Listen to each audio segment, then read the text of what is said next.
এতিয়া বহুত ছাত্ৰ ছাত্ৰী আছে কিছুমানতো ছাত্ৰ ছাত্ৰীয়ে কোচিং এফৰ্ড কৰিব পাৰে এতিয়া আপোনাক ওচৰৰ পৰা আমি বুজিব পাৰিছোঁ যে আপোনাৰ এটা সেৱাৰ মনোভাৱ এটা আছে যদি কোনোবা দুখীয়া ল'ৰা ছোৱালী এফৰ্ড কৰিব পৰা নাই আপোনাৰ ওচৰত আহিব বিচাৰিছে আপোনাৰ গাইডেন্স বিচাৰিছে বা আপোনাৰ লগত অকণমান সময় বিচাৰিছে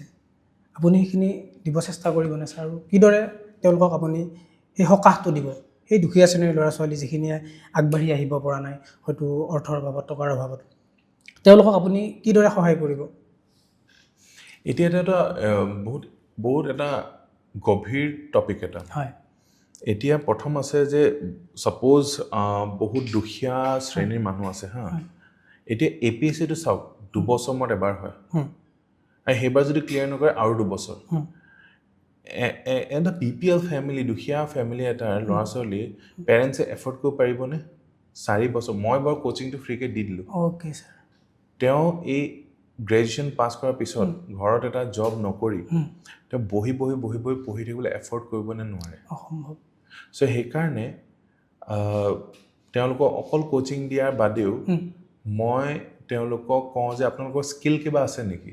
অ'কে ছাৰ যে আপোনালোকে কিবা এটা জব কৰিব পাৰিব চ' তেওঁলোকে কম্পিটিশ্যন কেয়াৰত যদি কিবা জব আছে সেইটো কৰে নহ'লে বেলেগত কিবা জব আছে তেওঁলোকৰ স্কিল অনুযায়ী তাৰপিছত তেনেকৈ তেওঁ কাউন্সেলিং সেইটো কাউন্সেলিং ইজ ভেৰি ইম্পৰ্টেণ্ট দেৰ নহ'লে যদি তেওঁ ইমিডিয়েট কৰে বেলেগ এজনটো বহি কৰি আছে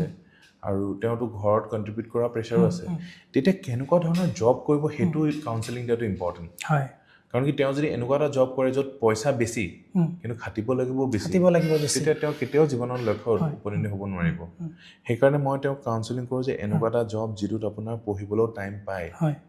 আৰু আপোনাৰ লক্ষ্যটো যিহেতু চিভিল ছাৰ্ভিচ ত' তেতিয়া তেওঁক সেই শ্বৰ্টকাট মেথডত তেওঁ পঢ়োৱা হয়